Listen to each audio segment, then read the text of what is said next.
The real estate market, a cornerstone of the American dream, is in constant flux. Recently, the National Association of Realtors introduced new MLS policies, sending ripples through the industry.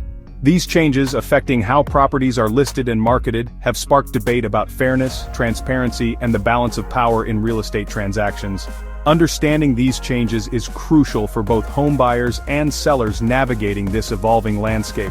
These changes come at a time when technology is rapidly transforming how we buy and sell homes. The internet has made information more accessible than ever, empowering consumers but also raising new challenges for traditional real estate practices. The NR's policy shifts can be seen as an attempt to adapt to this digital age, but their impact on consumers remains a subject of intense scrutiny. At the heart of this debate lies the question of who benefits most from these changes.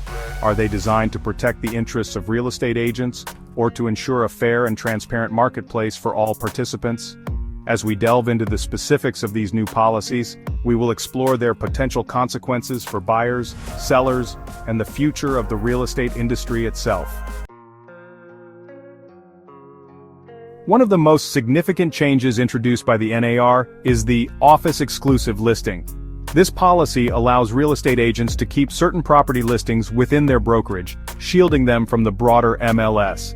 This means that potential buyers who are not working with an agent from that specific brokerage might not even be aware of these hidden listings. Another controversial change is the introduction of delayed marketing. This allows listing agents to delay the public release of a property on the MLS, giving preferential treatment to certain buyers or their own agents. This practice can create an uneven playing field, where some buyers gain an unfair advantage based on their connections rather than market forces. These changes have raised concerns about transparency and fair access to information in the real estate market. Critics argue that they give listing agents too much control over the flow of information, potentially harming both buyers and sellers who are not privy to the inner workings of these exclusive networks. Proponents, however, argue that these policies provide more flexibility and control for sellers and their agents in marketing their properties. For homebuyers, the new MLS policies present a mixed bag. On the one hand, the office-exclusive and delayed marketing rules can make it more challenging to find available properties. Buyers might be forced to rely heavily on buyers' agents to access these exclusive listings, potentially limiting their options.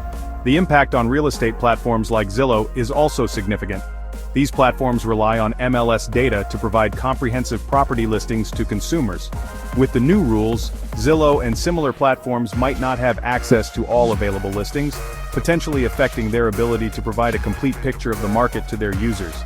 This lack of transparency can create an environment where buyers feel pressured to work with buyers' agents, even if they prefer to conduct their own research and property searches.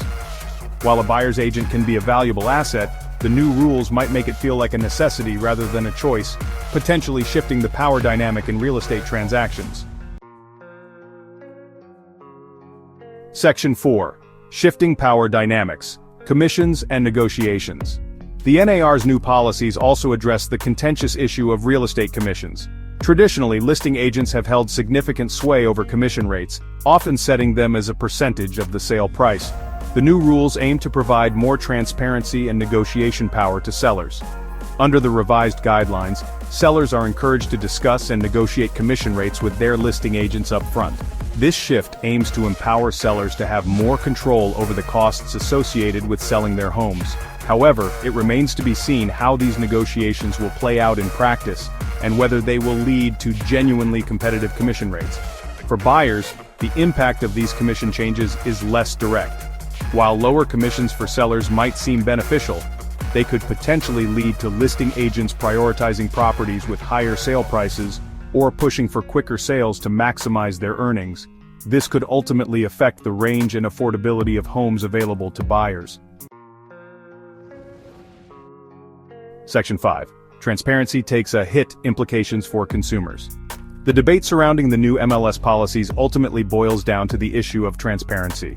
Critics argue that the changes create an uneven playing field, favoring industry insiders and potentially harming consumers who rely on open access to information. For buyers, the lack of transparency can lead to missed opportunities. They might not be aware of properties that fit their criteria simply because they are not working with the right agent, or because the listing is being marketed selectively. This can be particularly frustrating in competitive markets, where access to information is crucial for making informed decisions. Sellers, too, could be negatively affected by the lack of transparency. While the office-exclusive and delayed marketing policies might seem appealing initially, they could limit the pool of potential buyers for their properties. This could lead to lower offers or longer selling times, ultimately impacting their bottom line.